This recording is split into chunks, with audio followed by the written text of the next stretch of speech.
সম্প্রতি চাঁদপুর শহরে ঘটে গেল এক অলৌকিক ঘটনা।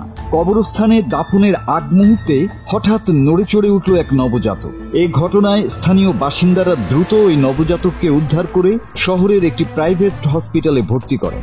এর আগে অজ্ঞাতনামা এক ব্যক্তি কাগজের কার্টুনে করে ওই নবজাতককে দাফনের জন্য রেখে যান। ঘটনাটি ঘটেছে গত রোববার দুপুরে চাঁদপুর শহরের পৌর কবরস্থানে।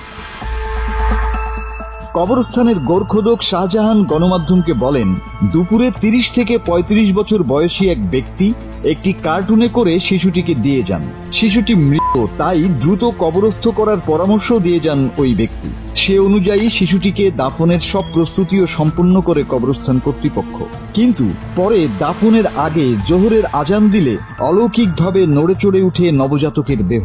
খবর পেয়ে স্থানীয় গণমাধ্যম কর্মীরা নবজাতককে শহরের ফেমাস স্পেশালাইজড হাসপাতালে নিয়ে এনআইসিইউতে ভর্তি করেন।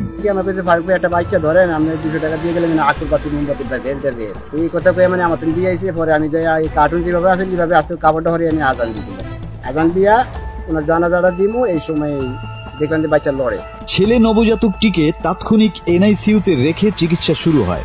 বর্তমানে নবজাতকের সব দায় দায়িত্ব নিয়েছেন হাসপাতাল মালিক সমিতির সাধারণ সম্পাদক জিএম শাহিন। হাসপাতাল কর্তৃপক্ষ জানায়, 800 গ্রাম ওজনের ছেলে নবজাতকটি প্রথমে অক্সিজেন লেভেল খুব কম ছিল। হাসপাতাল কর্তৃপক্ষ শিশুটিকে সর্বোচ্চ চিকিৎসা সেবা দেওয়ার চেষ্টা করছে।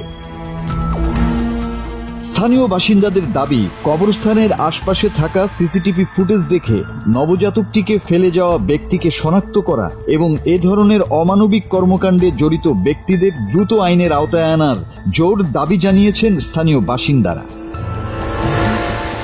এদিকে ঘটনাটি সামাজিক যোগাযোগ মাধ্যমে ছড়িয়ে পড়েছে। পোস্টে নেটিজেনরা এই ঘটনার জন্য ক্ষোভ জানান এবং নবজাতকটিকে দত্তক নিতে হাসপাতালে ভিড় জমাচ্ছেন অনেকে। মাসুদ হাসান, বাংলা টিভি।